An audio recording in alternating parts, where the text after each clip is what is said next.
put it out as soon as you can. What you learn is when people start using your product. So even if it means you need to limit the scope of your initial launch, just get it out as quickly as you can.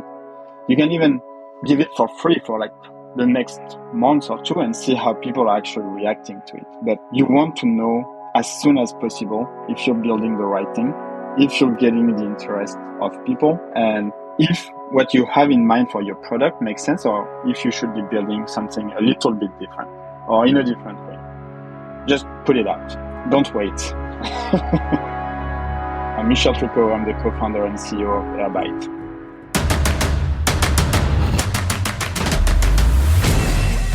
This is Code Story, a podcast bringing you interviews with tech visionaries who share in the critical moments of what it takes to change an industry and build and lead a team that has your back. I'm your host, Noah Lappart, and today how Michel Tricot built data integration for modern data teams, fully utilizing open source. All this and more on Code Story.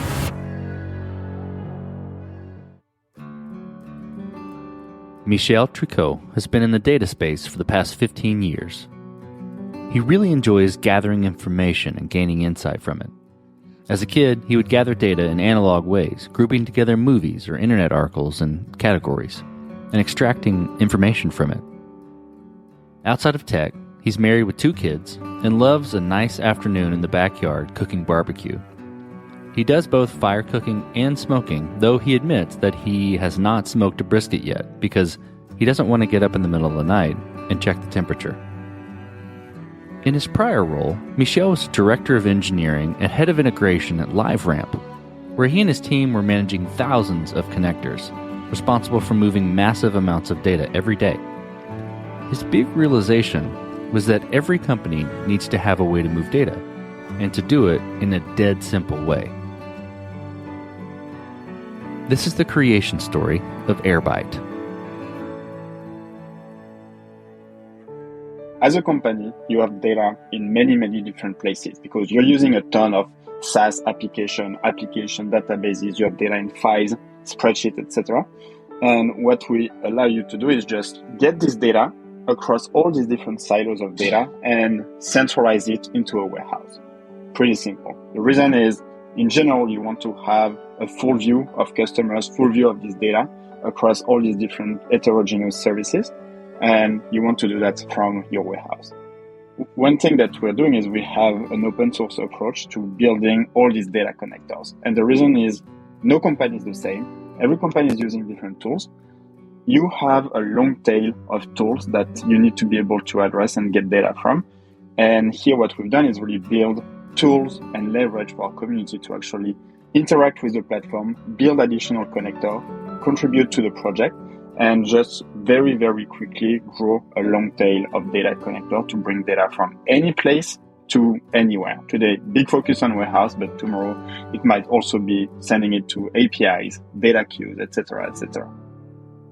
I was director of engineering and head of integration at a company called LiveRamp, where I'm managing thousands of different connectors, scaling them, moving hundreds and hundreds of terabytes of data every day.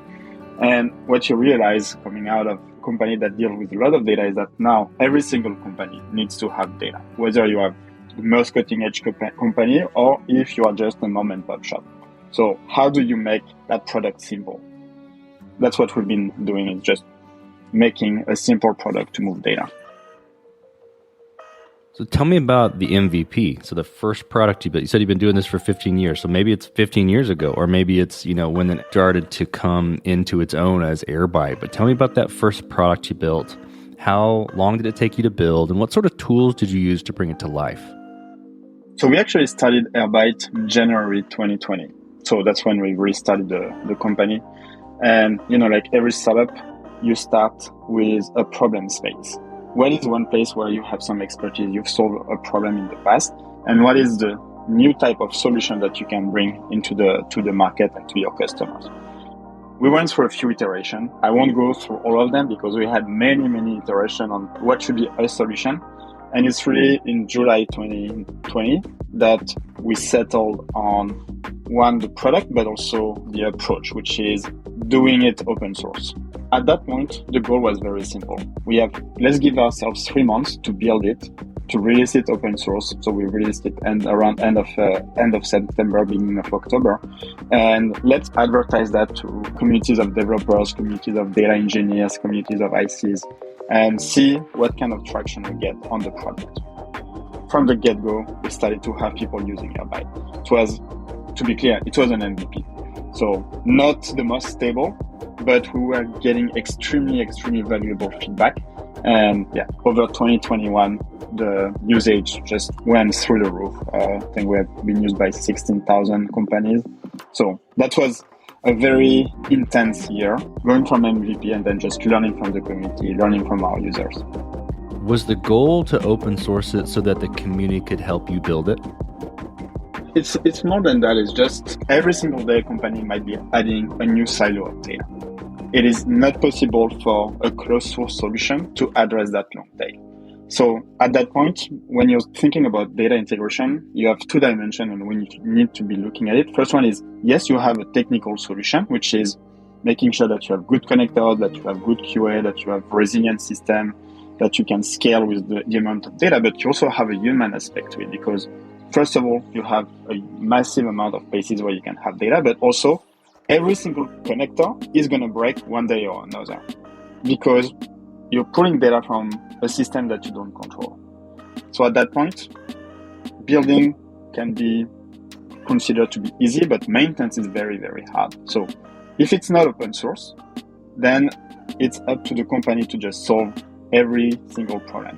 And in general, what companies do is they just address the most used connectors and then they stop and they just do that. And if you're one of their customers, then you need to rebuild a similar solution on the side with your own connectors. That's wasted effort, wasted time from people. And at that point, just can we create a central repository where you have access to all these connectors? They are non-opinionated, so they just focus on pulling as much data as possible and let you filter out what you don't want later on. That's why open source is key for that. Everybody needs to develop these connectors. Instead of having 10,000 companies doing 10,000 connectors, let's have 10,000 companies use only one connector being developed by one company and then share the maintenance and share the burden. This episode is sponsored by Vanta. You're a startup founder. Finding product market fit is probably your number one priority. But to land bigger customers, you also need security compliance. And obtaining your SOC 2 or ISO 27001 certification can open those big doors. But they take time and energy, pulling you away from building and shipping. And that's where Vanta comes in. Vanta is the all-in-one compliance solution helping startups like yours get audit ready and build a strong security foundation quickly and painlessly. How, you ask? Vanta automates the manual security tasks that slow you down, helping you streamline your audit. And the platform connects you with trusted VCSOs to build your program, auditors to get you through audits quickly, and a marketplace for essentials like pen testing. Join over 8,000 companies, including many Y Combinator and Techstars startups who trust Vanta. Simplify compliance and get $1,000 off at vanta.com/codestory. That's VANTA.com/codestory.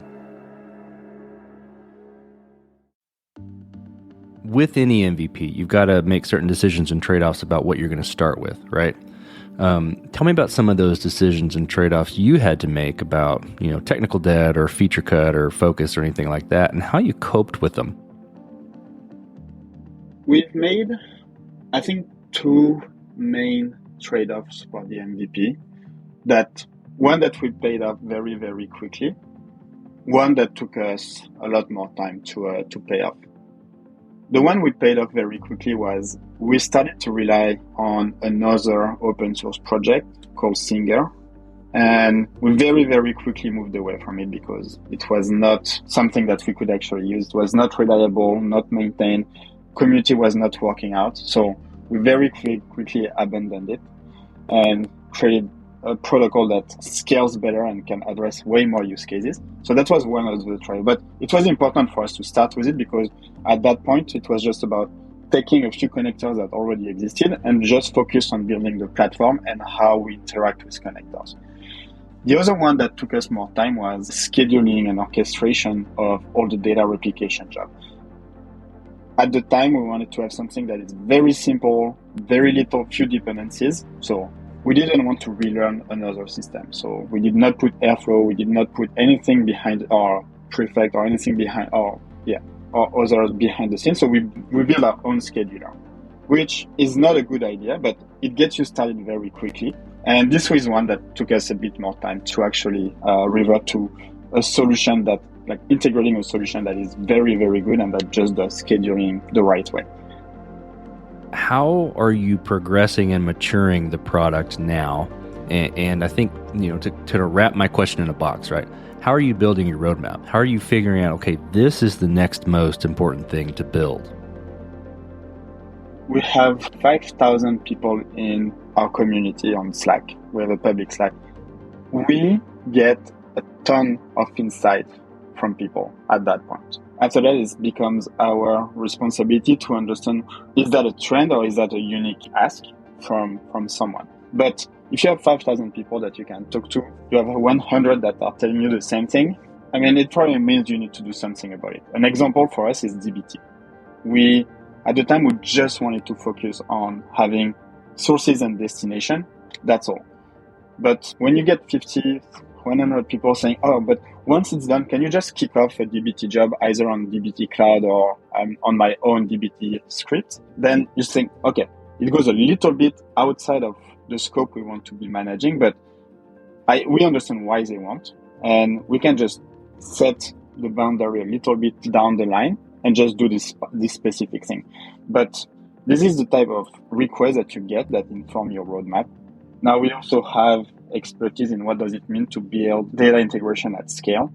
And at that point, it's something that people don't always see. It's about reliability, resilience, monitoring, observability. So it's something that we know you need if you're operating data integration at scale. So at that point, it's more our expertise just informing the roadmap. But otherwise, what's coming from our community and what's coming from our user. One thing that is important is we try to not prioritize data connectors, except maybe for the most used one. But for the rest, what we want to focus on is on enabling our community. So providing tools for them to actually build, test, deploy connectors faster. So it's more building enablers. Well, let's switch to team then. So how have you gone about building your team? And what do you look for in those people to indicate that they're the winning horses to join you? There is a key trait that we're looking in people. We don't want people who sit at their desk waiting for tickets to drop on their plate. That is not something we can do. We're looking for people who, first, they understand the users, and having the community. Our Slack is just the community Slack, and we are in constant contact with our community. So it means that every single person in the company knows or has a baseline of what the community is looking for. And that's very key. If you don't care about what the community wants, what our user wants, you won't be able to make the right decision, or you won't be able to just make the right long-term decision. And, we wrote down our values very, very early on. And to me, one of the key one is about owning the outcome, which is you are your own mini CEO of what you're doing. And you need to figure out how to make your project successful. And successful can be you have a good deliverable, or it's just you're not going to be working on that because it's not the best use of your time and it's not a valuable asset for the company. And we want people who have this ability to make this type of decision, and that can also involve the right people around them to make this project successful. Do you need to work with a vendor? Do you need to work with contractors? Do you need to work with UIs? Do you need to work with all these little things that gravitates around the success of the project? But people just have to own the outcome of it. And that's a key trait. Now, the other one is we're looking for people with very low ego. It's one of the things where you build a base where you have a lot of people with low ego. If you bring someone with a high ego, it's going to be detrimental to the team. So something we're looking for, humble people that are here to do the right thing, and that are not here to do the thing that they are proposing. It has to be the right thing. Well, let's talk about scalability then. So I'm going to ask this as generic as possible, but I kind of know where you're going to go with it, given you're a seasoned veteran when you're building this. So did you build this to scale efficiently from day one, or are you fighting this as you're growing? We did not focus on scalability at first. Normal. The thing is, building a scalable system takes time. You need to have redundancy, you need to have specific type of monitoring. Also, scalability generally relies on having access to a cluster. So at that point, what we wanted was to minimize the time to value on open source. So if you have to deploy it on a cluster, that's over. It's too complex, because now you need to involve other teams if you're within your company. So what we focus on is just single node deployment on Docker. That's all. So probably a trade-off I should have mentioned before is you don't have scalability. I mean, you can scale vertically your instance to get more resources, but you're going to hit the limits very quickly. After that, it's just, we had a sense of how we wanted to do it. We created, even in the non-scalable version, we created the right primitive so that later on, connectors remains the same, but it's just the platform, the way you operate this connector that is going to change. But the connector is the same. It came pretty quickly, actually, that people were asking, have the ability to deploy Airbyte on a cluster or to scale to many, many more connections. In December, we had a prototype for having it run on Kubernetes. But the real push to make Kubernetes very stable was around end of May, beginning of June 2021. And we had to change a lot of things on the platform side to make it scale. And now we have another step in how we want to scale, is that we are creating a cloud version of Airbyte. So the number of jobs is just exploding right now. I mean, exploding, meaning growing very, very high. So we want to make sure that we have the right infrastructure behind the scene. And ultimately, the type of work we do to scale also affects the open source version, because it gets the same type of we develop on the open source version. So now the open source version can also scale to many more jobs. Well, as you step out on the balcony and you look across all that you've built with Airbyte, what are you most proud of? I mean, I would love to say the product, but I think the product is a consequence of something else, which is hiring the right team and building the community. Having a community takes a lot of time. It's not something that you just decide, oh, we're going to build a community, and then you create something and you just hope that people are going to join. It requires a ton of effort. And having built a community from zero, just the amount of energy that it asks us to put in is huge. But now it actually it was a great investment. I mean, it gets us so much insight into what all teams need for the product. So it accelerates how we build the product. It allows us to really focus, to be laser focused on things that bring value to people. When we finished 2020, it was John, me, Charles, Jared, Shrif, and Chris. That's all. And 2021, we went from this 6 people to finishing the year at around 35. And just a lot of amazing people just working on making Airbyte really a great product. So very proud of it. And so we're a remote company. So everybody's around the world. We have people in Singapore, India, France, UK, Brazil, Mexico, and some places in the US.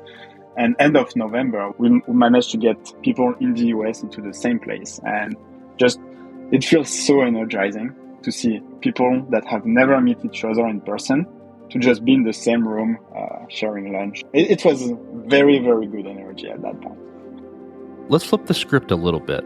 Tell me about a mistake you made and how you and your team responded to it. I always have a problem with the word mistake, because in the end, yes, they were a mistake, but they lead us to where we are today.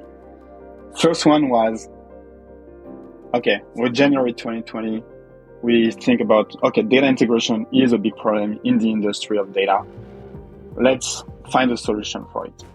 And then we were at YC at the time, and we started to talk to a few companies, and we started to discover one area where people were having issues. Problem is, it was on the marketing side. It was a product for marketing teams. I am not an expert at marketing. My co-founder a lot more, but at that point it was just we were building something where we had narrowed the scope way too much, and where potentially the founder market fit and the team market fit, because at the time we already had 3 people working with us, might not be the best. Yet we still continued to work on that product. We were getting a lot of inbound, we were getting a lot of people actually buying, and then COVID really hit the US on March 15. And at that point, the marketing team just got frozen and we were not able to build and to sell the product anymore. I think the mistake was just going too quickly into a field where we are not leveraging the strengths of the team to the maximum. But in the end, we got in touch and we got on call with so many people at the time that we had learned about what Airbyte should actually be. It was a mistake, but we learned so much along the way. And at that point, it was just, let's do a clean cut. We stopped this product. The team knew about it. We've told them we might be working on things for 1 week, 1 month, 2 months, 3 months. And at the end, we might just trash it.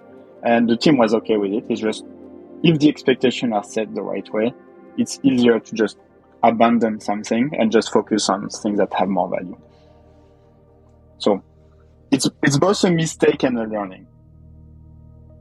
So tell me what the future looks like for the product and for your team. In 2021, we raised our seed with Axel.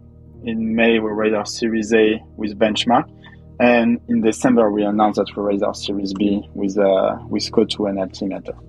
And this is giving us a lot of fuel for the future of Airbyte. We raised a total of 180 million. And going into 2022, now the only focus we have is just building the best team and building the best product.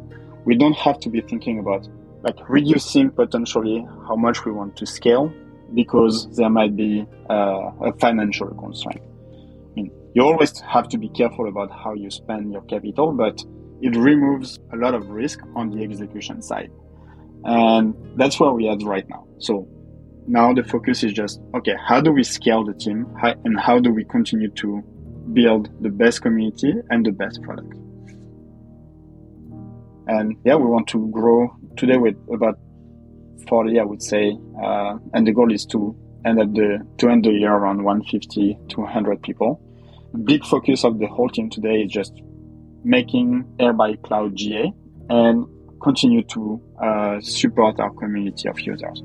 So these are the 2 main subjects, and then just continue to grow also our revenue, because all the revenue we make is something we can reinvest in building the product, in our community, making it more successful. So just creating a very good virtuous cycle there. We'll switch to you, Michel. Who influences the way that you work? Name a CEO, a CTO, an architect, really any person that you look up to, and why. My experience while I was at LiveRamp has a lot of impact on how I think about company building, about empowering people in my team. And I would say my former CTO really ingrained into the team how by empowering people as much as possible, you create very, very strong leader that can then continue to scale your organization in a very efficient way. And it's also very good in terms of retention. I mean, if you feel like you're plateauing because you don't have room for growth, people are looking to grow, so they might just go elsewhere. And owning the outcome is really a part of that, which is just trust people and give them very, very simple initiatives and let them figure out how to make it work. Because they might fail. That's okay. You're here to just help them if that happens. But they will learn so much that it's an investment, and the next one is going to be better. The next initiative is going to be better, and you can grow individual very, very quickly, and you can grow very powerful organization like that. Makes a ton of sense from growing a team, growing a technology team, enabling them, really growing any team, but enabling people to do the work and to grow, give them space to fail, but also give them a place to be coached and to succeed as well. That's how you grow organization. Yeah, and that's also why getting people that have low ego and that are humble is important, because If they are not okay to be coached, that becomes a problem then. Like the model doesn't work anymore. So like everything ties to everything at that point. Just owning the outcome, low ego, humility, etc. It's all part of the same plan for building successful organization. Well, we talked about a mistake earlier, but a little bit different spin. If you could go back to the beginning, what would you do differently, or where would you consider taking a different approach? That's a very hard question. My way of thinking about it in life is I'm here where I am today because of what I've done in the past. So if I change something in my past, would I be in the same place? And yes, if everything was failing today, I would try to look in the past and see what I could have done differently. But today, I think every single mistake that we've made led us to where we are today. So I don't want to change anything. I would be very afraid to change anything, actually. That answer makes total sense to me. Well, last question, Michel. So you're getting on a plane and you're sitting next to a young entrepreneur who's built the next big thing. They're jazzed about it. They can't wait to show it off to the world. They can't wait to show it off to you right there on the plane. What advice do you give that person, having gone down this road a bit? Put it out as soon as you can. What you learn is when people start using your product. So even if it means you need to trim down, you need to limit the scope of your initial launch, just get it out as quickly as you can. You can even give it for free for like the next month or two and see how people are actually reacting to it. But you want to know as soon as possible if you're building the right thing, if you're getting the interest of people, and if what you have in mind for your product makes sense, or if you should be building something a little bit different or in a different way. What are the actual use cases that are of interest to people behind the scene? So just put it out. Well, Michel, thank you for being on the show today. Thank you for telling the creation story of Airbyte. Yeah, thank you, Noah, for having me. It was great. And this concludes another chapter of Code Story. Code Story is hosted and produced by Noah Laphart. Be sure to subscribe on Apple Podcasts, Spotify, or the podcasting app of your choice. Support the show on patreon.com/codestory for just $5 to $10 a month. And when you get a chance, leave us a review. Both things help us out tremendously. And thanks again for listening.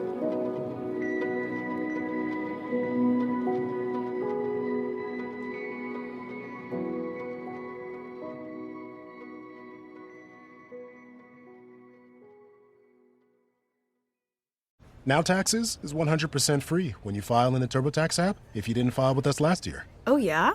Yeah, just do your own taxes in the app by 2/18. What if I have lots of forms? All good, all 100% free. What if I had 3 jobs? Still 100% free. What if I once saw Bigfoot? That has nothing to do with taxes, so still 100% free. Now that's what I'm talking about. Now this is Taxes. See if you qualify in the TurboTax app. Excludes TurboTax Live, must start and file in app by 2/18.